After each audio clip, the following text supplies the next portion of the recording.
ایک ایسا راز جو پورے سیزن 6 کی کہانی کو بدل کر رکھ دے گا، اور ایک ایسی حیران کن وجہ جس نے ترگت ایلپ کو پہلے سیزن میں واپس آنے سے روک دیا۔ کیا کرولوس عثمان دوبارہ اپنی پرانی طاقت پر آ چکا ہے؟ کیا یہ واقعی اس سیریز کا آخری سیزن ہو سکتا ہے؟ آج کی ویڈیو میں ایسے انکشافات ہوں گے جو آپ نے پہلے کبھی نہیں سنے۔ ناظرین اکرام، سب سے پہلے بات کرتے ہیں سیزن 6 کی اینڈنگ پر۔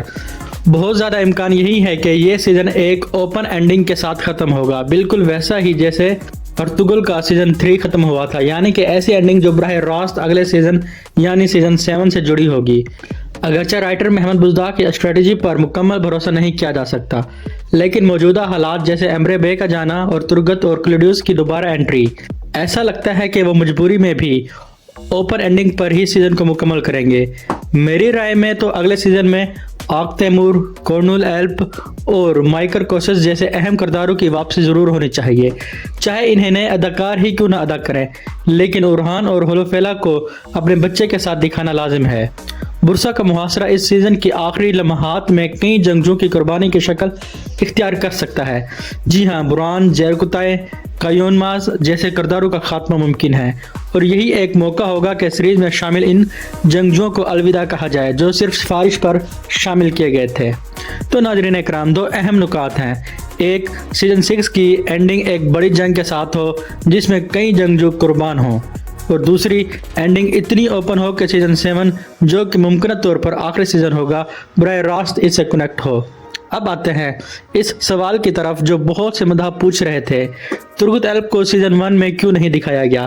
تو سوشل میڈیا پر کئی مفروضے گردش کر رہے ہیں، لیکن سب سے مضبوط دلیل یہ ہے کہ محمد بزدیک کا پلان ابتدا سے یہی تھا کہ ترگت کو واپس ضرور لایا جائے گا۔ آپ کو یاد ہوگا کہ سیزن 1 کے پہلے ہی ایپیسوڈ میں بامسی اور عثمان کی گفتگو میں ارطغرل کی سلجوق سلطان سے ملاقات کا ذکر تھا، اور اسی گفتگو میں ترگت کو بلقان کے علاقوں میں اسلام پھیلانے کے مشن پر بھیجنے کی بات کی گئی تھی تاکہ وہ سارے سلطوق کی مدد کر سکے۔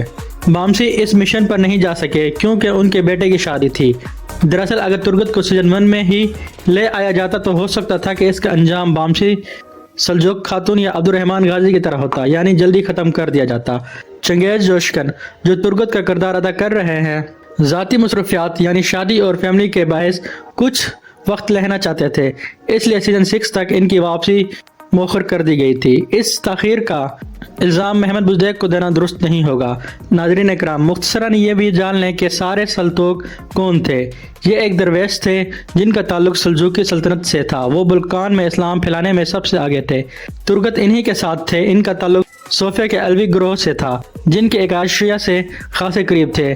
سارے سلطوق کی وفات 1298 میں ہوئی۔ اب بات کرتے ہیں حالیہ ایپیسوڈ 192 کے ٹریلر کی، جس میں بالا خاتون کو پھر میدان جنگ میں دکھایا گیا۔ اس پر سوشل میڈیا پر تنقید شروع ہو گئی ہے۔ کسی نے لکھا، کمانڈر بالا واپس آ گئی، کوئی کہہ رہا ہے افسوس، بالا میں لڑنے کی صلاحیت ترگت سے بھی زیادہ ہے۔ لیکن ناظرین، سچ یہ ہے کہ بالا خاتون اس سیریز کی سب سے بہترین اداکارہ ہے۔ اس نے کبھی اسکرپٹ سے شکوہ نہیں کیا، چاہے اسے جنگجو دکھایا گیا ہو، قبیلے میں ایک عمر رسیدہ عورت، ہر اداکار کے ساتھ اس کی کیمسٹری لاجواب رہی ہے۔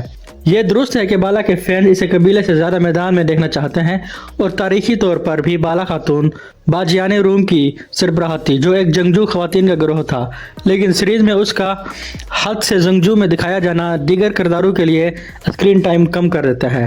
پچھلی قسط میں ترگت کے فینز نے اعتراض کیا کہ عثمان نے کوچار کو ختم کرتے وقت ترگت کو ساتھ کیوں نہیں رکھا۔ اس کی وجہ یہ ہے کہ ترگت خود کوچار کی فوج کو ختم کرنے کے مشن پر جانا چاہتے تھے۔ منگولوں سے ترگت کی دشمنی پرانی ہے کیونکہ انہوں نے اس کی بیوی کو زندہ جلایا تھا، اور یہ بھی اہم بات ہے کہ ترگت اور علاؤدین کا یہ کمبینیشن زبردست ہوا، ایک طرف ریاست کا شہزادہ، دوسری طرف سب سے پرانا جنگجو۔ اگرچہ ہم ترگت کو اورہان کے ساتھ دیکھنا چاہتے تھے، لیکن علاؤدین بھی ٹھیک ہے۔ ترگت کی سیزن 6 میں واپسی نے واقعی سیریز کو نئی جان دے دی ہے۔ اس کے مقابلے میں باقی جنگجو بچے لگتے ہیں۔ 6 سال گزر گئے لیکن چنگیز جوشکن کی پھرتی، طاقت اور کلہاڑی چلانے کا انداز ویسا ہی ہے، یعنی ترگت کو پیچھے چھوڑنا کسی کے بس کی بات نہیں۔ ایپیسوڈ 191 کی ریٹنگ میں تمام کیٹیگریز میں اضافہ ہوا ہے، اور یہ یوٹیوب پر ترکی کے ٹرینڈز میں واپس آ گیا ہے۔ فٹ بال میچز کے باوجود صرف کرولوس عثمان ہی وہ ڈرامہ تھا جس کی ریٹنگ بڑھی، ورنہ بزدیک کو شاید یہ سیزن آخری بنانا پڑتا۔